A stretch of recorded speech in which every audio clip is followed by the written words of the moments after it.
Welcome to What a Weekday. I'm Jon Lovett, joined, as always, by Kendra James, Hallie Kiefer, and Sarah Lazarus. However, this is the final episode of What a Weekday, but not to worry, dear listeners. Crooked has already greenlit our prequel, Young What a Weekday. It's mostly about the family surrounding What a Weekday. It's just all of us as babies. It's all of us as babies. I'm Marcy Martin. Let's get into it. One last time in 2024, What a Weekday. Well, as the saying goes, America only has one president at a time. And get this, that president is already Donald Trump. On Monday, Trump held his first post-election press conference, joined by SoftBank CEO Masayoshi Son, to announce that SoftBank will invest $100 billion in the United States. This was a strange event for three reasons. A, Donald Trump is not currently the president. B, SoftBank doesn't have $100 billion. And C, we had moments like this. 200. He'll make it. 200 billion investment. He is a great negotiator. So basically, this guy gets up there and says, Donald Trump is great, and I'm doing this because of Donald Trump. And then Trump's like, make it 200 billion. And then kind of does his sort of alpha male arm grip thing where he demonstrates dominance over this guy whose height Trump definitely enjoys because the SoftBank CEO is a short king, as it were. I will just point out, so we don't forget what it was like to live in a nation of laws and not of men, that traditionally the private sector figures would praise the country and not the president. That no, a major company isn't being harangued into making an investment, but sees the value in betting on the country itself, which meant betting on the people. That traditionally, when you even doing events like this, which are always a little bit uncomfortable, right, because it's the private sector and the public sector, they would make it about the American economy and the ingenuity and skill of the American people. But no, this is an event where Donald Trump is calling it so that this guy can go and praise Donald Trump, who basically, this guy explicitly says, because Trump won, America's going to do better, and I'm going to invest because of Donald Trump. And sure, that's a quaint and old-fashioned critique now, but there's an old saying by William F. Buckley, and it goes, a conservative is someone who stands athwart history yelling stop at a time when no one is inclined to do so or to have much patience with those who so urge it. And on stuff like this, I think that's just going to have to be us for a while. And it's not going to be good politics all the time, and it may not be practical, and it may not be what we run on, it may be tiresome, but on several fronts, that's just going to be us. Because this shit is terrible and embarrassing and un-American, and it turns out not a lot of people care about that, and it's very dispiriting, but it doesn't make it less true. And that's it. He just palmed that guy like a basketball. Like he just grabbed him like a baby. I know. It's gross. Also, it's SoftBank is a bad name for a bank. I want Terrible. my money in a hard bank. Yeah, I want my bank. I like my banks. Rock hard. Like I like my math tests and my dudes. Boo. Boo.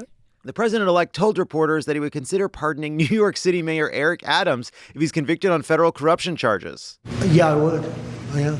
I think that he was treated pretty unfairly. Now, I haven't seen the gravity of it all, but it seems, like being upgraded in an airplane many years ago. I know probably everybody here has been upgraded. They see you're all stars. Yeah, but in my case, it was because I have a lot of Delta miles, not because I've done favors for the Turkish government. But for a flight over 6 hours, I would do favors for the Turkish government. Talk about reclining, go all the way back. Go all the way back. Football at 360. Yeah. I wonder what I could do for the Turkish government. What could I do that would be useful to them? Write some hilarious one-liners. Yeah. Not Constantinople. Hey, there's more where that came from, Turkey. Yeah. Let's get in touch. Huh? This Eurocentrism, it's for the birds. Turkey. What were we talking about? Trump said this about Tim Cook and other CEOs traveling to meet with him. In the first term, everybody was fighting me. In this term, everybody wants to be my friend. I don't know. My personality changed or something. People always say that when they know perfectly well, it's just because they got incredibly hot. He honestly looks okay. Like, I don't know whether it's filler or whatever. I'm like, he did get something done, right? I feel like you often say this. Well, he just looks so different from week to week. It's like almost like I see him. Like, I guess this is a good week on. I think lighting is a huge component. Yeah, I think he's absolutely. well lit. His Yeah, hair this is is his translucent, but his space. face looks okay. He also he's not been traveling. Yeah. He's chilling out at Mar-a-Lago. Also, like, a chip has fallen off his shoulder. Yeah, it just that's has. true. Doesn't mean he's not going to be less of a menace. Doesn't mean he's not going to be less extreme. Doesn't mean if there's any kind of crisis or protest, he's not going to do something evil and illegal. He's going to be a terrible president. But a chip has fallen. Like the popular vote win, combined with the fact that the legal threat has basically come off of him, think about how tired you would look if you were facing dozens of felony indictments. And then think about how good you'd feel the next day when that all went away.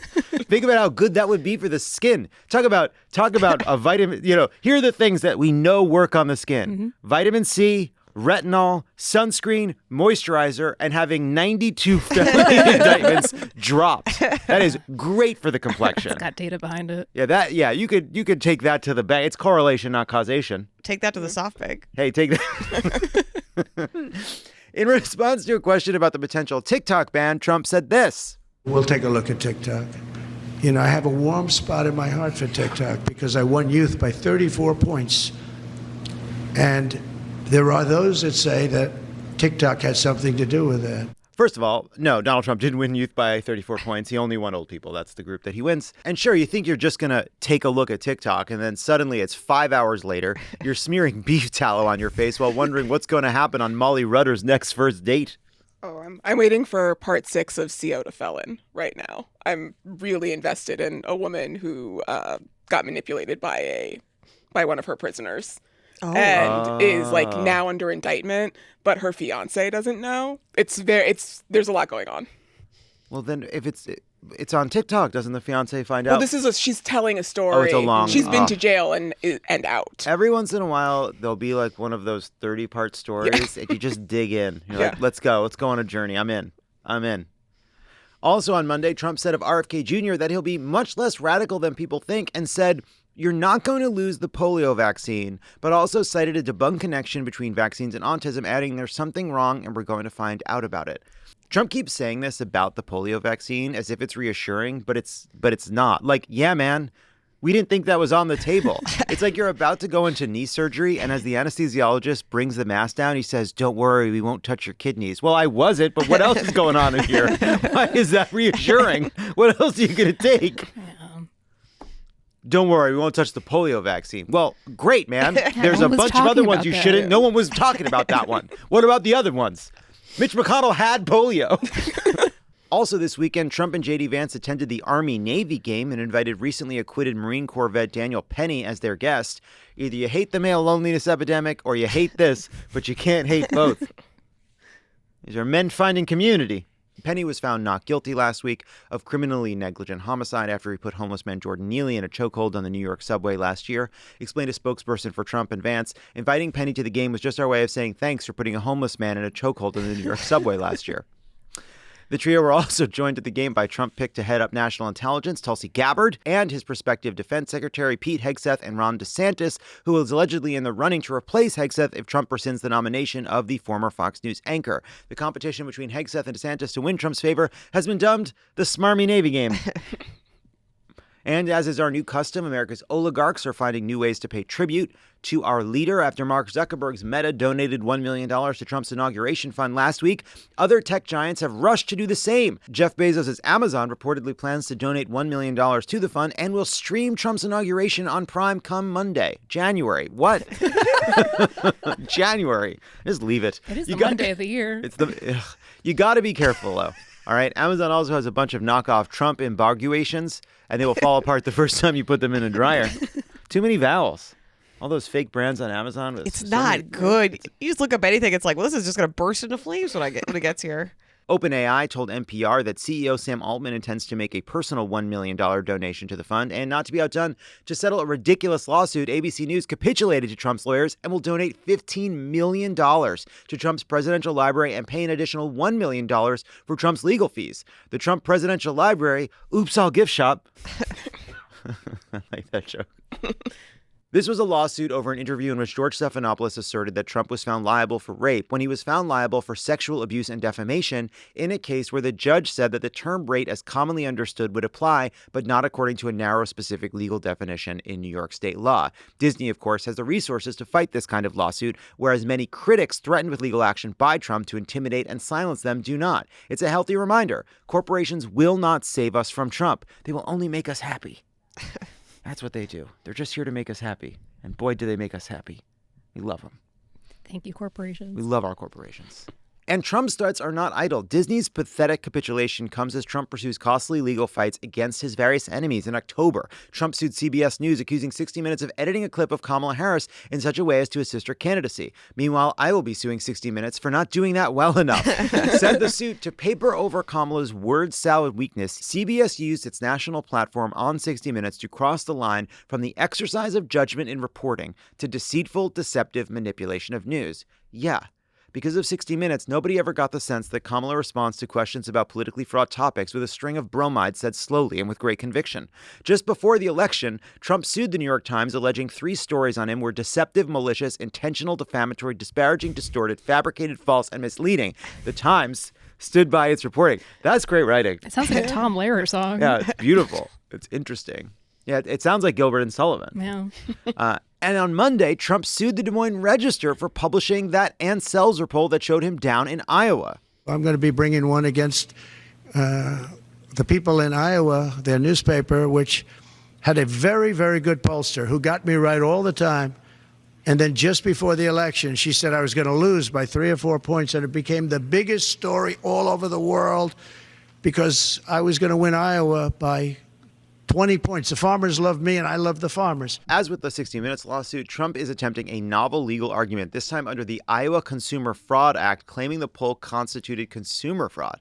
As a law professor told NBC News, the odds of success here are slim to none, but winning in court is not likely the real goal of the lawsuit. The true motivation is to intimidate the press and journalists.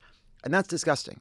The only thing that should intimidate journalists are first dates, dancing, anything athletic, and social functions where it would be weird to bring a backpack. Fucking nerds. I just have to say, like, getting sued for getting some math wrong has unlocked a new high school, like, fear for me. Oh, yeah. No, sorry, I think Bacon more is doing kids should get sued for how bad they are at math. Maybe that would shake some sense in them. Good luck finding a new staff that isn't in jail. Trump riding high and threatening all of these lawsuits, fine. It's the combination of these ridiculous, frivolous lawsuits against 60 Minutes, against Des Moines Register, combined with the fact that ABC News, one of the biggest and most well-resourced legal departments, Disney, have capitulated to Donald Trump on this. Like, what is the Des Moines Register supposed to do? What's Olivia Troy supposed to do? These are just individuals or smaller organizations that are going to basically be potentially bankrupted by the cost of defending themselves against this. And Disney, famously has great lawyers, famously has a big legal department. Remember when this was very sad. Somebody died of an allergic reaction at a restaurant in Disney or Disneyland or Disney World. I don't remember. And as part of that lawsuit, they withdrew it after an outcry. But at first they said that they had no right to sue because they had Disney Plus. Yeah. Because the inside of terms the and Disney conditions. Plus terms and conditions, they had, I guess, indemnified or whatever the correct term is. They had indemnified Disney in some way. They withdrew that part of the complaint because there was such a public outcry over it. But these are lawyers that know how to fight. People in the world understand what's happened when you misuse Disney's copyright. They know how to defend their people. And it used to be, and look, maybe there's some email somewhere where somebody told George Stephanopoulos, don't use the word rape. Maybe there's some small beat of evidence that could kind of go to the argument Trump is making. But every step of it, right? Did George Stephanopoulos do it maliciously? Of course not. Is what he said inaccurate? I don't actually think it is. I mean, look, I think there's an argument, right, that he was found liable for sexual abuse and defamation, not technically for rape. But the judge said that the public understanding of the term would apply. And he's not a judge. He's describing something. He is free to describe it the way he sees it. And if he personally sees it as being found liable for rape, even though the technical New York State definition is different, that's completely defensible. And then you have to prove that it was malicious, which it wasn't. So it's maybe not even inaccurate, certainly not malicious. And then you have to prove that there was some kind of damage done. to Donald Trump's reputation because of the difference between being the legal definition of rape in New York State and the judge describing it as colloquially a sexual assault that rises to the definition of rape. None of that is something a normal newsroom wouldn't want to defend their people against. And he got elected, so where's the damage? Yeah. Right. Yeah. Right. Also, tell me the person who can make that separation and isn't just using the word rape. And so like, it was so shocking to see that they had settled it, right? And then you think, well, why? Like, okay, maybe there's some bit of email or something somewhere, fine. Or then you think, well, it's $15 million as a donation, so they get to write a portion of that off. There'd be a bunch of costs associated with fighting it publicly, and so they just view it as something they can make go away. But they're also supposed to be defending their people. They're also supposed to be having the backs of the journalists that work for them. Because, by the way, let's say it was inaccurate. People are allowed to make mistakes without being destroyed by it. We want journalists to be able to do an interview without being terrified in the moment that if they make a mistake, they will be sued into oblivion and that their corporate parent will abandon them. You want that's why you have these lawyers. They're supposed to defend you. And like, I remember when Ronan was working on the Weinstein stories at NBC, and there were all kinds of threats being bandied about, and I may get the details wrong because it's years ago now. But I remember having this feeling while he was doing it that there was a missing voice at NBC to say, but that's why we're here. Yeah, no, there are threats, and yes, it's obviously deeply sensitive, and yes, it's a big story, and yes, it will create controversy, but that's why we're here. And it is like, there are so many places where that Donald Trump has exposed these weaknesses, and this is yet another example that because these important news institutions that develop their prestige and habits and standards and reputations before the modern conglomerate era, they continue to exist, but they've now been absorbed into these big companies, whether it's a Comcast or a Disney or a Viacom or whatever it may be. And it seems like there's no longer that figure in a place of power who's in it because they believe in the news, who says, that's why we're here. So we're just going to keep fighting because I understand that there's a business reason to settle it. Yeah, I understand it'd be better to make it go away, but that's why we're here. Aaron Sorkin, help us. I know, I was about to say, that's why you wrote on the newsroom. But also, like, this is the natural end game of capitalism. Like, it's like, yeah, these are capitalists. Like, at the end of the day, Disney someone made a spreadsheet of like, let's just give them $50 million because we don't want to deal with the cost. And that's just what it's going to be. Like, if we remember in the January 6th hearings, like, it was a bunch of individuals, Republicans, who were like, I don't think we could do this. I can't allow this to happen. Those people are all gone. Much like probably a lot of people who are in charge of these newspapers, those people are gone too. And whoever's making the decision are not the people who are like, this is a newspaper. We have to be defending these people. And unfortunately, he is the ultimate capitalist, and he knows that. He knows that he can exhaust people because we're all exhausted already. So the next 4 years is going to be him and Kash Patel and all the rest of these guys just threatening everybody and assuming that we are also exhausted, that like even those people who still want to stand up are going to say, this one's not worth it. And we'll wait till the next one. And then the next one doesn't come because it's all not worth it, you know? This moment of all these wealthy guys supplicating and genuflecting for Trump, disgusting. ABC News capitulating this way. I'm sure inside of ABC people are furious. I'm sure there are great journalists there, serious people there. Like these institutions, there is an ethic that's in the code, like the DNA of these places, and that continues. And like I am sure people inside are absolutely furious that they have been allowed to be kind of maligned in this way. But I think, Hallie, you're right. It's just like I want to think about, okay, like how do we stop this? Like how do we find that backbone, and who's going to have it and who's going to show it? And it may not be these big corporations, but it has to come from somewhere else. It has to come from, with someone like the Des Moines Register, it kind of has to come from our capitalists. You have to hope that, unfortunately, that like a Mark Cuban, if a suit really shows up at their doorstep and they really need to defend themselves, you kind of have to hope that like a Mark Cuban steps up and says, here's your legal defense. Yeah, it's true. I think that's part of it. We do need, they like, I remember when it came out that it was Peter Thiel funding the lawsuit against Gawker. Yeah. And I like, at the time, I remember feeling like, wow, like it's amazing how many people are ready to dance on Gawker's grave. And Gawker was fucking terrible in a lot of ways. Terrible in a lot of ways. But that was a harbinger of things to come. And they took the lesson there that they really can use the legal system to destroy outlets they don't like if they find the opening. And it's just I do think it's going to take big money to get behind protecting these institutions, investing in these institutions, but I don't think there's any way to avoid the fact that like already I am sure right now there are stories that journalists are saying it's not worth it. I'm not going to do it. It's just not worth it. And it's December of the year before he's sworn in. Of course, holidays. What? Happy holidays. Happy holidays. Of course, Donald Trump isn't the president right now. Technically, get this, it's a man named Joe Biden. And fun fact about him, he was born on the same day as Elvis Presley, which isn't true. I made that up, but that's how old Joe Biden seems to us. Biden's last hurrah should have been the 1,500 people he pardoned or commuted in one day. However, people have started to comb through that list, and there are some unfortunate and strange picks. For example, Biden wrote down the lady from Anatomy of a Fall, even though she had been acquitted. Didn't even make it to the end of the movie. Must have fallen asleep.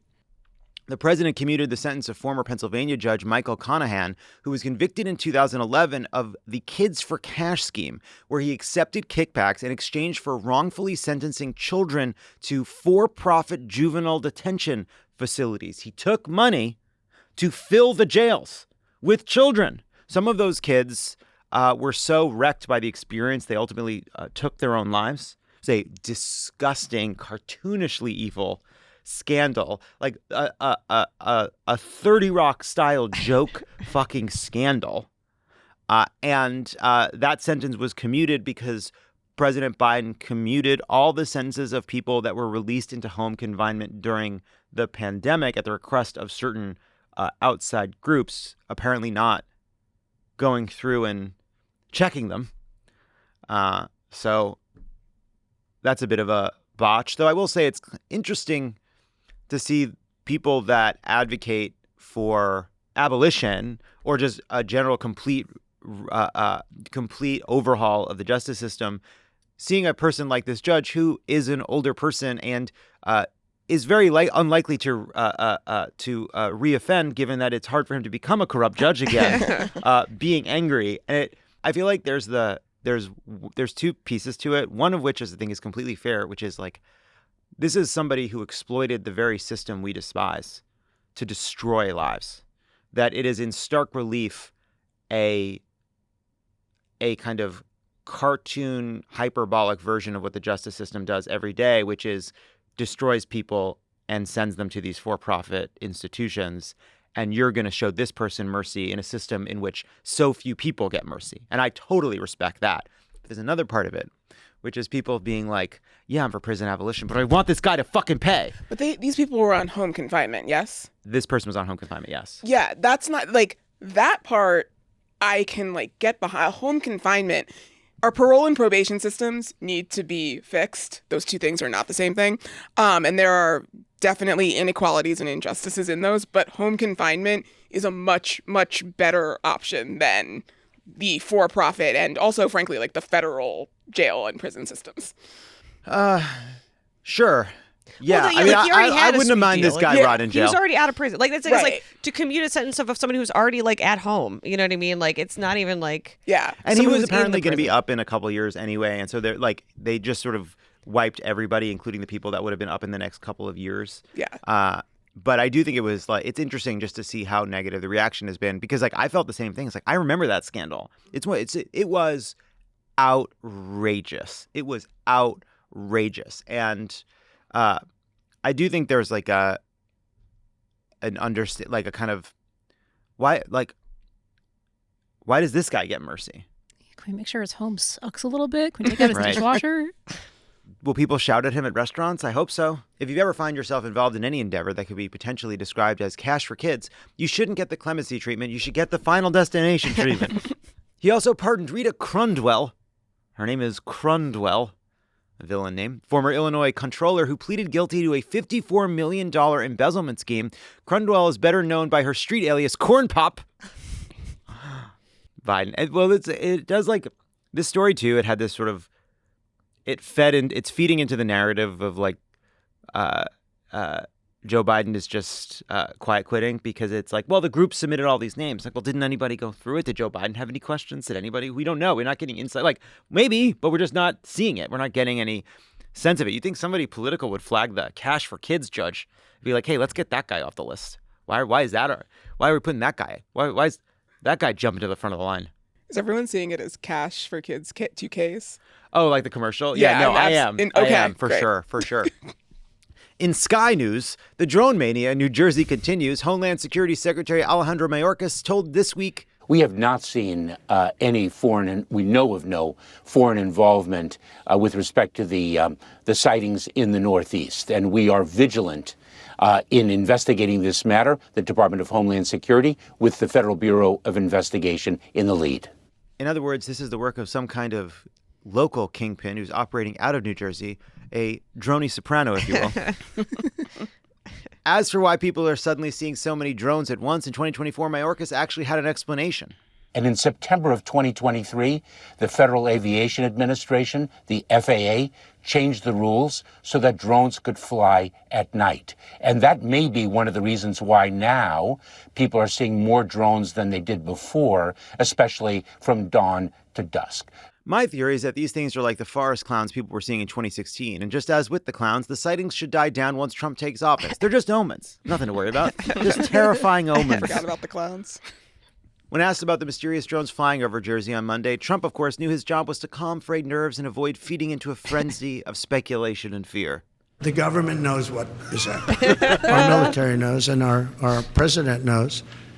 And for some reason, they want to keep people in suspense.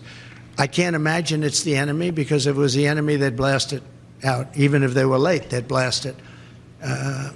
Something strange is going on. For some reason, they don't want to tell the people.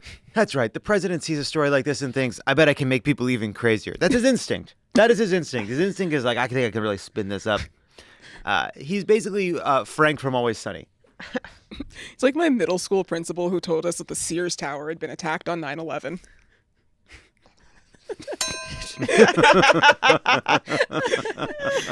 Real thing Kirk Smith did. Wow. My principal used to wear a belt and suspenders. That's the one thing I remember about him. You don't need both. No. The beauty of the suspenders is you get the loosey-goosey feeling of the belt. I want to bring suspenders back. I want a loosey-goosey waist. Yeah. You have to wear like actual pants though. Yeah, I will wear pants. Well, like a trouser. Yeah, with a zipper. With a jean. Yeah, I'm not going to attach them to my sweatpants. Yeah. Well, we'll see what next year brings. Who knows what mental state we'll all be in. And you know what that sound means? The ding that's been reinforced several times because of the hard out. I know we have, Charlotte. It's the end of the year, and it is, for the time being, the end of What a Weekday. And an end to me having excuses why I can't go to my regularly scheduled therapy appointment that just happened to coincide with this recording. Maybe therapy's back in 2025. I hope so. Woo! So we wanted to mark the biggest and best moments of the last 365 days. We have several categories, and I will present you with the nominees. And Sarah, Hallie, Kendra, you will choose the winner. First off, we have 2024's biggest scam. Here are the nominees. Australia sent breakdancer Raygun to Paris's Olympics in August, despite the fact that she dances like this. Fantastic. Next up, we have the Willy Wonka Experience, or Willy's Chocolate Experience, offered through an unlicensed trip through Roald Dahl's world of pure imagination in a Glasgow warehouse this March. It was a total fucking dump.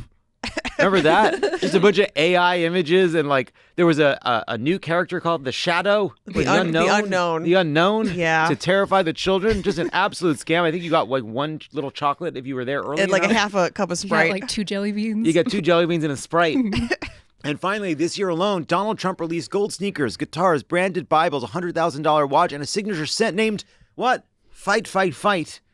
What is the biggest scam? Was it Raygun? Was it Glasgow? Or was it the Trump financial operation? I mean, I assume the Trump products are going to show up at your house. They're going to show up. Something's going to show up. Yeah. Right. That's a good point. So in that sense, it's really the price is a scam. It's more of a grift. It's a grift, not a scam. Okay. So then do you think Okay. Raygun or Glasgow? I gotta go Willy Wonka. I'm going Raygun. Raygun, I think just because like they had the world stage, and Yeah. for all of us to see it, the exact moment go, oh, this woman can't break dance. There was something about that A moment. collective realization. Yeah. Willy Wonka is very special to me because just writing that up for the show, every hour a new detail would come out. Yeah. It was the best day of my life. Yeah, I think that Glasgow was like the biggest fire. Like if you call it like a fire fest as a specific kind of scam, which is a group of people, it's like it only tilt into scam because they fail so hard. Like they didn't intend to fail so spectacularly. They both like kind of They were in over their heads. Yes, it's Yes, a combination spiraled. of arrogance and stupidity and a little bit of malice, and then it all like it's the incompetence leads to a kind of malice. That was also scamming children, which is funny. Yes, there were a that's lot of true. sad kids. Raygun takes it. Next up, oldest Joe Biden moment. Joe Biden bit several babies on Halloween at the White House. God, that's old. Commander Biden was off that day. Next up, in February, Biden paused mid-ice cream cone to say that he hopes Israel and Hamas will reach a ceasefire. Can you give us a sense of when you think that ceasefire will start, sir? Well, I hope by the beginning of the weekend. I mean, the end of the weekend. He hoped there'd be a ceasefire at the end of the weekend. That was in February of 2024. Ice cream surely melted. Next up, during the presidential debate in June, Biden said this. We finally beat Medicare. Thank you, President Biden. President Trump. And just last month, Biden appeared to wander off into the Amazon rainforest after finishing his speech. For the benefit of all humanity. Thank you very, very much.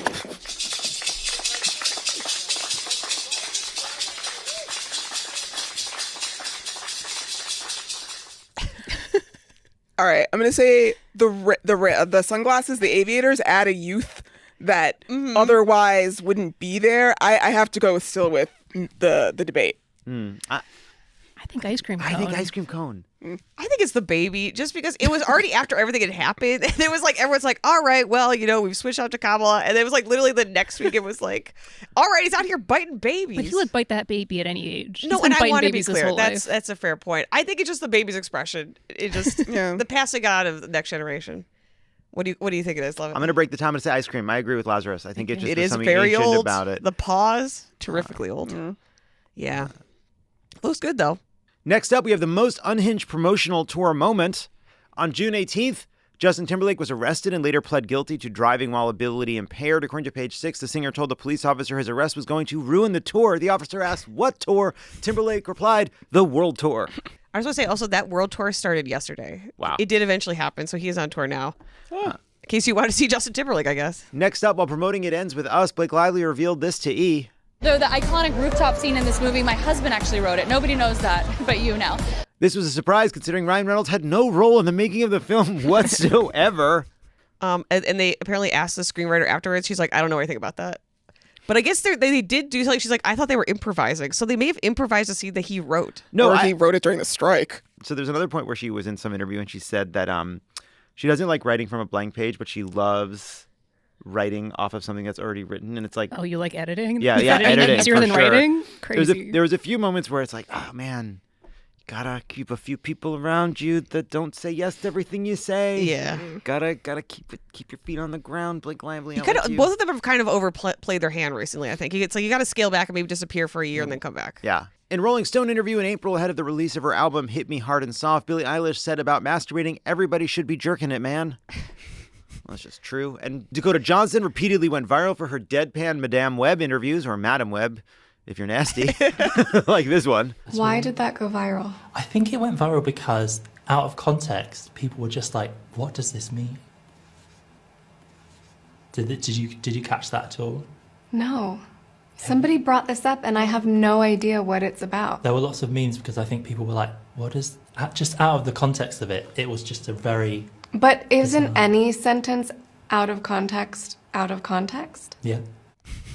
And this interview from Wicked in November, the one we've all been talking about, it deserves to be part of the conversation. I've seen this week people are taking the lyrics of Defying Gravity and really holding space with that. I can't hear it again. We got to stop. I just can't hear it anymore. I love it, but I can't hear it anymore. All right, what do we think? I mean, it is recency bias, but I do think the Wicked moment is unbeatable. Blake and Ryan went on for so long. And also, there was the Justin Baldoni of it all. There was so much going on there. Also, that movie is about domestic violence, and they had like cutouts you could take photos of, like in the AMC, as if it was Wicked. It's like, why would you take a photo of this? I will say, she kept trying to sell her shampoo too. Yeah, I think what's funny about the Billie Eilish is like that's where we're at. Like, I feel like society's become so prudish that like 15 years ago, a rock star who's like 23 who should be out, like, I'm out here fucking. And the fact that she's like, yeah, everyone should masturbate. It's like, yeah, girl, you got to get out of the house, you know? I'm going to go Wicked, though. It's iconic. Let's give it to Wicked. I think that Dakota Johnson deserves a honorary mention because I think she was just out there figuring it out, and she did a great job. They hung him out to dry. Well, I also just like she was in a godforsaken movie, and she came away looking even better, which is an amazing achievement. She went on a press tour, promoted the movie, never insulted the movie, and came out looking better, even though the movie was a big steaming pile of shit. So good for her. And finally, best animal news, we got Moo Dang.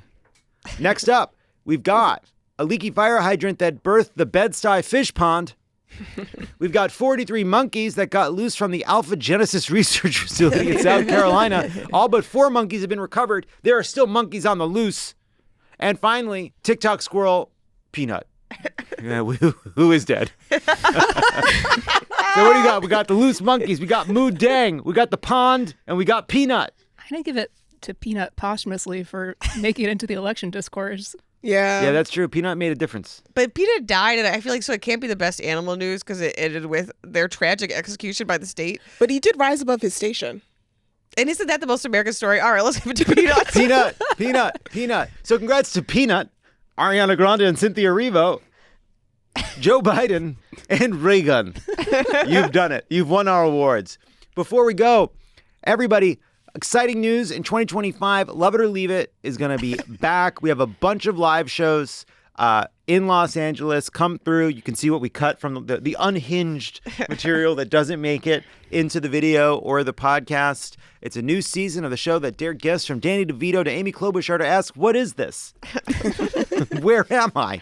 Each week, we will break down the biggest and dumbest stories in politics to help you keep up with and laugh along with the news. And this season, stay tuned. We have some big guests and surprising conversations you won't find anywhere else. In our first episodes, I'll be joined by Rachel Bloom, followed by Joel McHale, and some other big guests to come. Don't miss out on Love It or Leave It in real life. So head to crooked.com/events. You can get the show dates and grab those tickets. Also, if we had a bunch of amazing limited series this year that you should check out, go to crooked.com/limiteds. You can listen to our podcast called Empire City, which is the true story of the NYPD. You can listen to Dissident at the Doorstep, which is an amazing true story about a Chinese dissident that came to the S and went MAGA. And a bunch of other amazing shows. Really proud of the limiteds we made, the limited series we've made. These amazing, incredibly engaging, riveting documentaries, which we're really proud of. So go to crooked.com/limiteds to check them out. That's our show. Thank you to everybody that has listened to What a Weekday. Thank you to everybody who is mad at us for ending What a Weekday. We've loved doing that, but really want to focus and concentrate on the Saturday show and how we can make that show even better and how it can continue to change and adapt. I'm really proud of how this show has only gotten better over the years and how even though we've now we're heading into year 9, it never feels rote. It always feels like we're trying to make something new and interesting every single week. And I want to make sure we keep doing that. And as we head into another Trump era, I want to make sure you know that you can count on us to give you the best understanding of what happened that week in a way that keeps you engaged and interested and hopeful where at all possible. So we will see you all next year. Thank you so much for listening. Have a great break. Thank you to Sarah. Thank you to Hallie. Thank you to Kendra. Thank you to the whole team behind Love It or Leave It here in the studio. And we will see you sluts in 2025. Conclave. It's on Peacock. Things are looking up.